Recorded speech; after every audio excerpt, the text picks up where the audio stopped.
Problem 6টা আমাদের জাতীয় বিশ্ববিদ্যালয় 2012-14 সালের কোশ্চেন। তাহলে আর আগে আমরা প্রবলেম 5 পর্যন্ত করছিলাম, এখন আমরা প্রবলেম 6টা দেখব। দেখেন, Afsar limited balance sheet as at December 31, 2020। তাহলে এখানে অ্যাসেট সাইটে যে অ্যাসেট গুলো রয়েছে আমরা দেখি বিভাজন করতে পারি কিনা। এটা কি অ্যাসেট বলেন তো, আপনারা একটু বলেন, দ্রুত বলবেন। এটা কি অ্যাসেট হবে? Cash, current asset. Account receivable, current asset. Inventory, current asset. তারপরে land and building, fixed asset. Plant and machinery, এটাও হচ্ছে আমাদের fixed asset.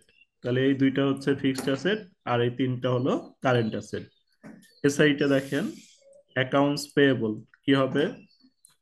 Current current liabilities. Liabilities, bank overdraft, bank overdraft কি?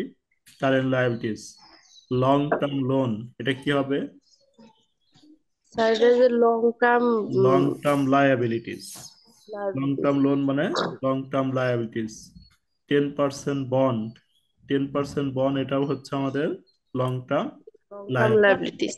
তারপর প্রিফার স্টক আছে, equity, share capital আছে, reserve দেওয়া রয়েছে। আমাদের 1 নাম্বার যে রিকোয়ারমেন্টটা বলছে, 1 নাম্বার রিকোয়ারমেন্ট হচ্ছে কারেন্ট রেশিও। তাহলে কারেন্ট রেশিও এর আগে আমরা অসংখ্যবার করছিলাম, একটু তাড়াতাড়ি চলে যাবো এগুলো আমরা। দেখো কারেন্ট রেশিও সূত্র হচ্ছে current ratio equal to current asset divided current liabilities. তাহলে কারেন্ট অ্যাসেট গুলো আমরা এই যে এখানে এভাবে লিখবো, কারেন্ট অ্যাসেট সমান সমান ক্যাশ, অ্যাকাউন্ট রিসিভেবল, ইনভেন্টরি, লেখে যোগ করে কারেন্ট অ্যাসেটের ভ্যালু বের করলাম 3,90,000। তাহলে উপরে 3,90,000 বসাইলাম। কারেন্ট লায়াবিলিটিস গুলো আমরা লিখলাম অ্যাকাউন্ট পেয়েবল, ব্যাংক ওভারড্রাফট। তাহলে আমাদের দুইটা ছিল, অ্যাকাউন্টস পেয়েবল, ব্যাংক ওভারড্রাফট, দুইটা লিখলাম। লিখে আবার মান বসালাম। তাহলে আমাদের ক্যালকুলেশন করলে কি হবে দেখো তো, ঠিক আছে না এই ক্যালকুলেশনটা? 3,90,000 ভাগ হচ্ছে 1,50,000। তাহলে আমাদের 2.61:1, ঠিক আছে? স্যার ঠিক আছে।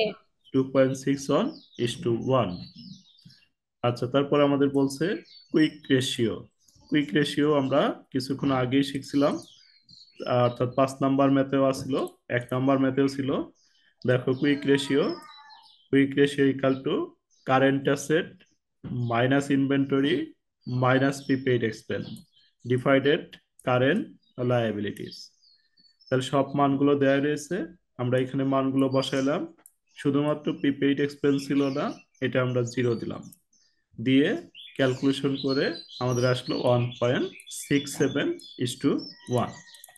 অর্থাৎ এই দুটো সূত্র কিন্তু আমরা অসংখ্যবার করছি আগের ম্যাথগুলোয়। বলো কি সমস্যা? 1.27 আসছে। 1.27 আইসো না?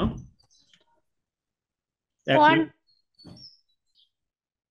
লাখ 1,90,000। পয়েন্ট সেভেন আসছে। 1.7,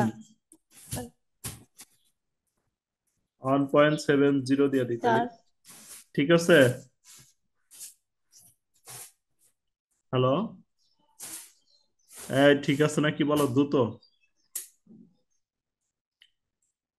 আতিয়া, হ্যালো, পারমিতা ক্যালকুলেশন করো তো।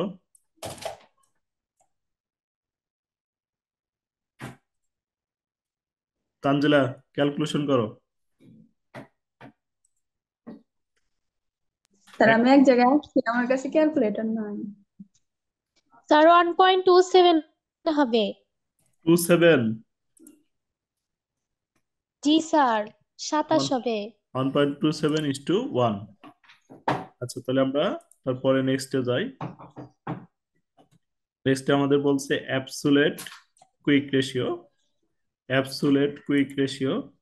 তাহলে অ্যাবসুলেট কুইক রেশিওর জন্য আমাদের সূত্র হচ্ছে যেটা ক্যাশ, ব্যাংক, আর হচ্ছে রিয়েলাইজেবল সিকিউরিটি। তাহলে cash, bank, realisable security divided current liabilities. Cash, bank, তাহলে ক্যাশ ব্যাংকে আমাদের কত রয়েছে? ক্যাশ আমাদের 1,20,000, ব্যাংক নাই, আর রিয়ালাইজেবল সিকিউরিটিও নাই। তাহলে ক্যাশ 1,20,000, কারেন্ট লায়াবিলিটিস 1,50,000, ভাগ করো দেখো কত হয়। 1,20,000 ভাগ হচ্ছে 1,50,000, ক্যালকুলেশন করলে কত হয়?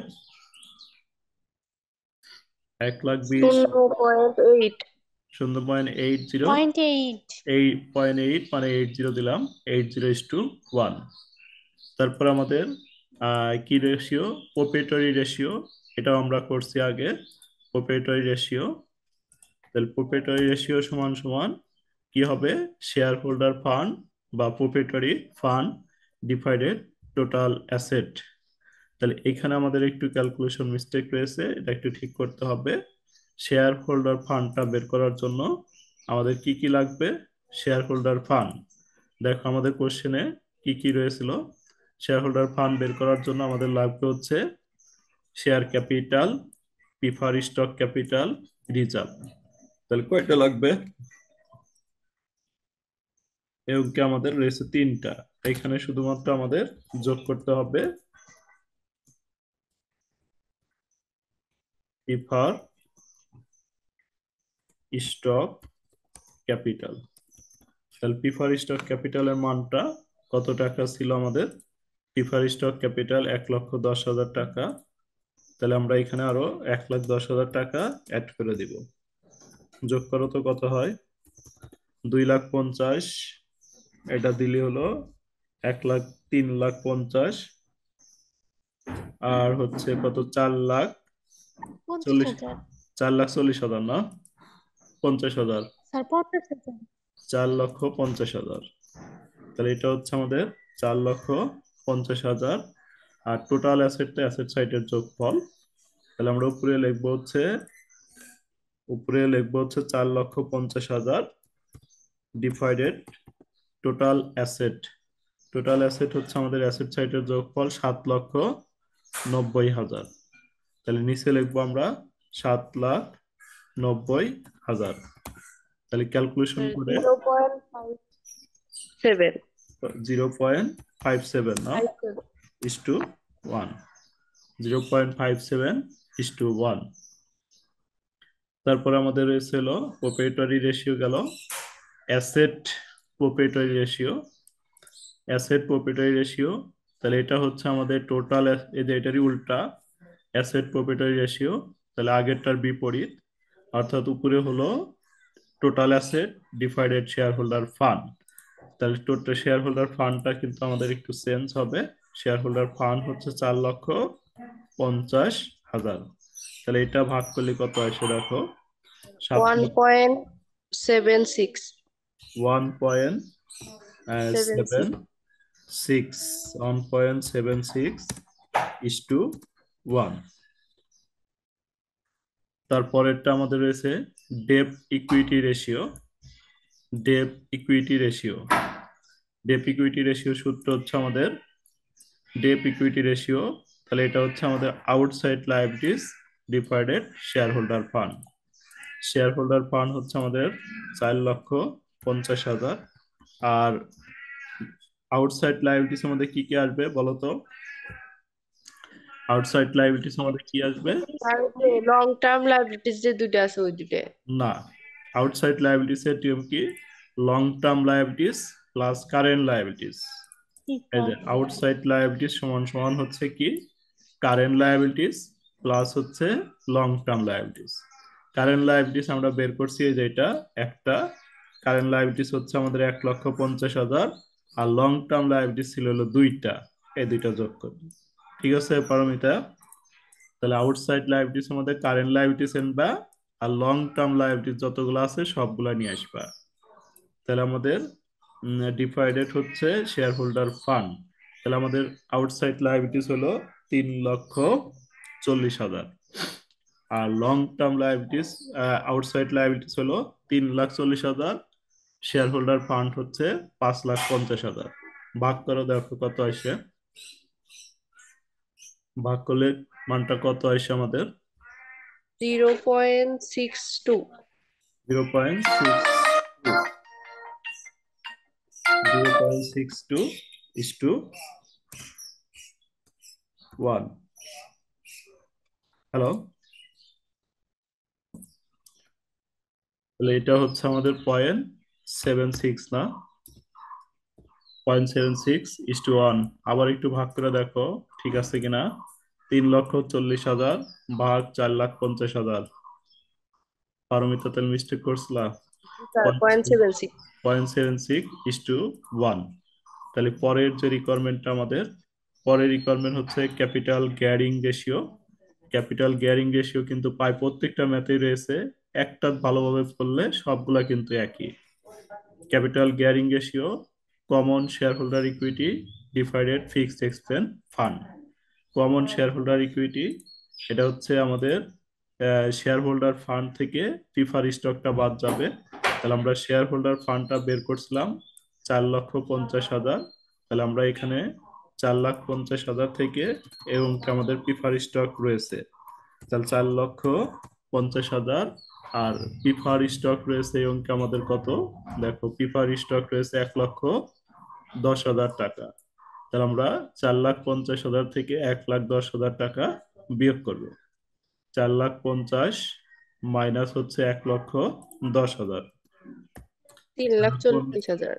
তাহলে এটা হবে হলো 3,40,000, 3,40,000। আর এটা হচ্ছে আমাদের long term liabilities plus prefer stock. তাহলে আমাদের লং টার্ম লায়াবিলিটিসও আছে, প্রিফার স্টকও আছে, তাহলে দুইটা আমরা যোগ করে দিব। আমাদের লং টার্ম লায়াবিলিটিস এর মধ্যে কি রয়েছে, বন্ড। বন্ডটা হচ্ছে 1,30,000 যোগ 1,10,000। তাহলে এটা লিখবো আমরা 1,30,000 যোগ হচ্ছে 1,10,000। তাহলে দুইটা স্যার উপরের যে লং টার্মটা আছে ওটা আসবে না? উপরে জি কি আছে, স্যার। উপরে কি আছে লং টার্ম, আরেকটা আছে 60,000 নমস্তে। যোগ হচ্ছে, তাহলে লং টার্ম লায়াবিলিটিস হচ্ছে আমাদের দুইটা, তাহলে দুইটাই আসবে, যে কয়টা থাকে সবগুলোই আসবে প্লাস প্রিফার স্টক। তাহলে আমাদের কত হয় দেখো, যোগ করে 3,80,000। 1,30,000 সব যোগ করে আমাদের 3,00,000। তাহলে আমরা মানটা উপরে নিয়ে বসাবো। তাহলে নিচে হচ্ছে আমাদের সেই common stock, fixed fixed expense fund. Fixed expense fund হচ্ছে আমরা বের করলাম 3,00,000। আর উপরে হচ্ছে আমাদের কত হবে, উপরে হলো 3,40,000। 3,40,000। তাহলে 3,00,000 বাই 3,40,000, 3,40,000 বাই 3,00,000 কত আসে দেখো, 1.13। 1.13:1। তারপর আরেকটা রিকোয়ারমেন্ট আমাদের রয়েছে, আরেকটা রিকোয়ারমেন্ট হচ্ছে ইনভেন্টরি টু ওয়ার্কিং ক্যাপিটাল। এটা কি হবে বলো তো, inventory to working capital. Inventory divided working capital ratio. Inventory মানে ওয়ার্কিং ক্যাপিটাল ডিভাইডেড ওয়ার্কিং পাবে ক্যাপিটাল। সরাসরি ওয়ার্কিং ক্যাপিটাল। ইনভেন্টরি ভাগ হচ্ছে ওয়ার্কিং ক্যাপিটাল। তাহলে ইনভেন্টরি ভাগ ওয়ার্কিং ক্যাপিটাল, ইনভেন্টরির মান আমাদের দেওয়া রয়েছে, এটা আমরা বসাবো। ওয়ার্কিং ক্যাপিটালকে ভাঙাইলে আমরা পাবো হচ্ছে current asset minus current liabilities. তাহলে এটা বাদ দিব, তাহলে উপরে এটা নিচে এটা ভাগ করলে আমাদের 0.83:1।